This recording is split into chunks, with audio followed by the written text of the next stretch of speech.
اس کے بعد ایک اور کا بھی اسکینڈل آیا, وہ بھی اس کا رشتہ دار ہے, میں اچھے سے نہیں جانتا ہوں وہ اس کا داماد ہے کون ہے, کہ جس کو اس نے اسکیلیٹ کیا, خود فیلڈ مارشل بن گیا اور ڈیفینس پتہ نہیں کیا کیا عہدے لے لیے. سیلف پروکلمیڈ. جنگ جو بھارت سے ہوئی تھی اس میں اندھے حافظ جی صاحب نے کیا رول کیا تھا, ایئر فورس کا کارنامہ تھا نا, آپ کیوں کریڈٹ لے رہے ہیں؟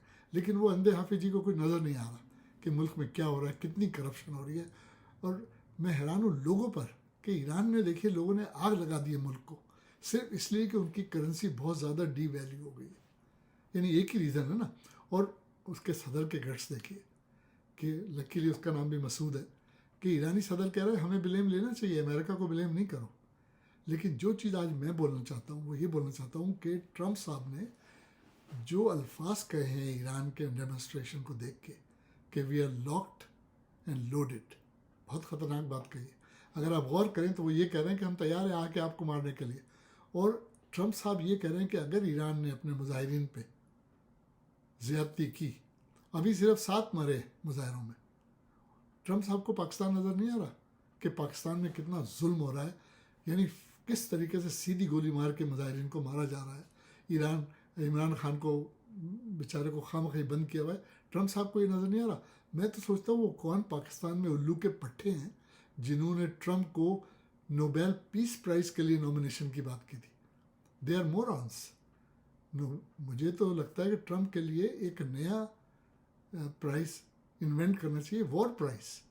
یہ شخص تو جب سے آیا ہے کبھی وینزویلا میں جا کے حرکتیں کرتا رہتا ہے, کبھی رشیا کو تھریٹ کرتا رہتا ہے یوکرین کے سلسلے میں, اب یہ ایران کی بات کر رہا ہے. تو یہ تو he is a warrior, he is not a peacemaker in my opinion, and I am being blunt. تو پتہ نہیں کون الو کے پٹھے تھے پاکستان میں جو کہہ رہے تھے اس کو امن کا نوبل پرائز دلائے. میرے حساب سے تو کوئی امن کی وہ بات ہی نہیں کرتا ہے ٹرمپ, اور پاکستان تو اس کو نظر ہی نہیں آ رہا. پاکستان میں لوگ دعائیں کر رہے تھے کہ ٹرمپ صاحب جیت جائے, کچھ نہیں کیا. تو اندھے حافظ جی کو کچھ نہیں نظر آ رہا کہ پاکستان میں کیا ہو رہا ہے. اب ایران میں ٹرمپ جو چال چل رہا ہے, مجھے لگ رہا ہے, میرا ذاتی خیال ہے کہ یہ وہی پلے کارڈ ہے جو لیبیا پہ ہوا تھا. اگر آپ کو یاد ہو تو لیبیا میں یہی ہوا تھا اس وقت. دیکھیں امریکہ کے جو صدر ہوتا ہے نا, آپ دیکھیں ایک مووی آئی تھی پریسیڈنٹ, اس میں دکھایا تھا کہ امریکہ کا پریسیڈنٹ جو ہے وہ پریسیڈنٹ کو ڈائریکشن تو بیوروکریٹس دیتے ہیں نا, وہ کرتا کیا ہے پریسیڈنٹ کی کیا پاورز ہوتی ہیں اور کیا لمیٹیشنز ہوتی ہیں, وہ مووی میں دکھایا ہے. تو امریکن پریسیڈنٹ کوئی بھی آ جائے, چاہے وہ ریپبلکن ہو, ڈیموکریٹس ہو, ٹرمپ صاحب ہو, بش ہو, کوئی بھی ہو, پالیسی تو بیوروکریٹس بناتے ہیں نا, جو صدارت چلاتے ہیں. لیبیا میں ایگزیکٹلی یہی ہوا تھا کہ مظاہرین جب سڑکوں پہ آئے, اور وہ بھی آپ کو پتہ ہے آل فکسڈ, وہ تو پیسے ویسے دے کے مظاہرے کراتے. تو امریکہ نے کہا کہ نہیں یہ مظاہرین کی مدد کرنی چاہیے, اور رجیم ہی چینج کر دیا, بیچارے قذافی کی چھٹی کر دی. ایگزیکٹلی مجھے لگ رہا ہے کہ ایران میں بھی وہی پلے کارڈ یوز کیا جا رہا ہے, کیونکہ ایران تو جب سے عراق ایران وار ہوئی تھی اس کے بعد سے امریکہ کی نظروں میں کھٹک رہا ہے. کتنے سینکشنز لگائے, وہ تو لکیلی ایران سروائیو کر رہا ہے, بادام پستے بیچ کے باہر اور آئل بیچ کے جو بھی کر کے بیچارے سروائیو کر رہے ہیں.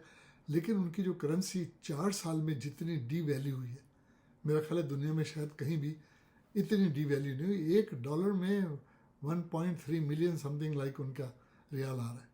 بہت ہی خراب ہو گئی کرنسی.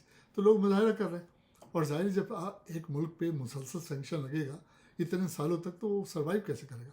مظاہرین یہ کہتے ہیں کہ ایران کی گورنمنٹ جو ہے صحیح سے ہینڈل نہیں کر رہی ایران کی ریسورسز کو, ان کی جو اکانومک گروتھ ہے وہ بھی مائنس میں, -2.6 اور سم تھنگ, اور جب کہ وہ خرچہ کر رہے ہیں اپنے اٹامک پروگرام پہ, دوسرے پروگرام پہ. تو لوگوں کو غصہ یہ ہے کہ پہلے ملک کو تو صحیح کرو نا. لیکن سلام ہے ایران کے لوگوں کو کہ اس کے باوجود کہ اتنی سخت قسم کا وہ رجیم ہے, باہر آ گئے. یعنی اس رجیم کی یہ حالت ہے کہ اگر ایک عورت نقاب صحیح سے نہیں پہنتی ہے تو اس کو سزا دی جاتی ہے. پھر ملک میں مظاہرے ہوتے ہیں, آپ کو یاد ہوگا لاسٹ ایئر یا 2 سال پہلے وہ لوگ آ گئے ہیں سڑکوں پہ باتیں کرنے کے لیے. پاکستان کے لوگوں کو ہوش نہیں ہے کہ کیا ہے. لیکن ٹرمپ صاحب جو ہے, میں نے دیکھا وہ اسرائیل کے وزیر اعظم کے ساتھ کھڑے ہوئے تھریٹ کر رہے ہیں ایران کو کہ اور کہہ رہے ہیں we are loaded and packed. اس کا مطلب ان کی تیاری مکمل ہے کہ ایران کو خدا نخواستہ آ کے مارنا ہے. ایران نے بھی کہا کہ ہم بھی ریڈی ہیں, لیکن ہم سب جانتے ہیں کہ ایران کی کیپیسٹی اور USA کی کیپیسٹی میں دنیا زمین آسمان کا فرق ہے.